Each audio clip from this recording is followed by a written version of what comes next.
کبھی کوئی سختی ہو گئی تو ہم معافی مانگنے کو تیار ہیں۔ میں نجی طور پر اس مجلس میں یہ بات کہنے کا اہل ہوں اور اس بات کو برملا کہہ سکتا ہوں کہ میں اس شخص کا پیر دھونے کو تیار ہوں، لیکن اللہ کے واسطے منہج پر آنچ نہ آنے دیں۔ اس بات کو سمجھ لیں کہ جو جراح ہوتا ہے، جلاد ہوتا ہے، یا آپریشن کر کے آپ کے کینسر کو نکالنے کی صلاحیت رکھتا ہے، وہ کبھی بھی آپ کا بدخواہ نہیں ہوتا۔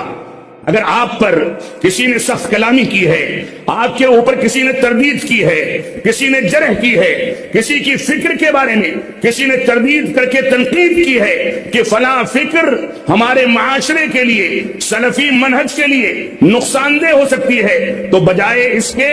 کہ ہمارے علماء اس کی ذاتیات پر آئیں، اس کے اوپر لعن طعن کیا جائے، ہمارے علماء کی ذمہ داری ہے کہ اس کے ساتھ بیٹھ کر کے انسیت پیدا کریں، اس کو تسلی دیں، حوصلہ دیں کہ آپ لوگ ان فتنوں کے دور میں جس انداز سے جرأت و ہمت کے ساتھ منہجی بنیادوں پر گفتگو کرتے ہیں، خطرات مول لیتے ہیں، لوگوں سے تنازعات ہوتے ہیں، نہ جانے کون کون سی مشکلات کا سامنا کرنا پڑتا ہے، اللہ کی قسم یہ کسی کی ذات کے لیے نہیں ہے جس کے اوپر جرح کی جاتی ہے۔ ہم چاہتے ہیں کہ اس کی آخرت سدھر جائے، ہم چاہتے ہیں کہ آخرت میں رب کائنات کے یہاں وہ جواب دہ ہو سکے، ہم چاہتے ہیں کہ اس کے اندر کوئی خرابی نہ رہے، کہ آخرت کے اندر اس کی مسئولیت اور اس کے بارے میں سوال کر کے اس کو ناکام کر دیا جائے۔ اس وجہ سے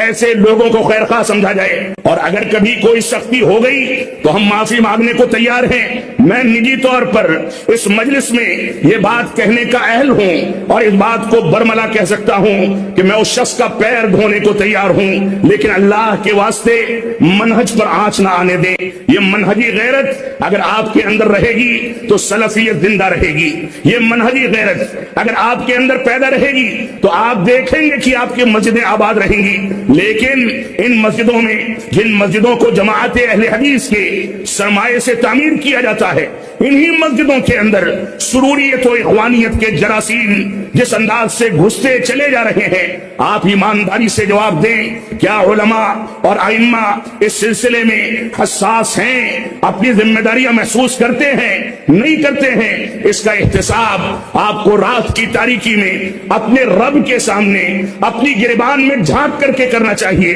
اللہ کی قسم یہ مسئولیت اگر آپ نے آج محسوس نہیں کی تو آخرت میں آپ کے قدم نہیں ہل پائیں گے۔ رب کائنات نے ماضی کے تناظر میں جو آپ کے اوپر انعامات کیے ہیں، آپ کی مسئولیت اتنی زیادہ حساس ہونی چاہیے، شکر گزاری کا جذبہ اتنا زیادہ جامع ہونا چاہیے۔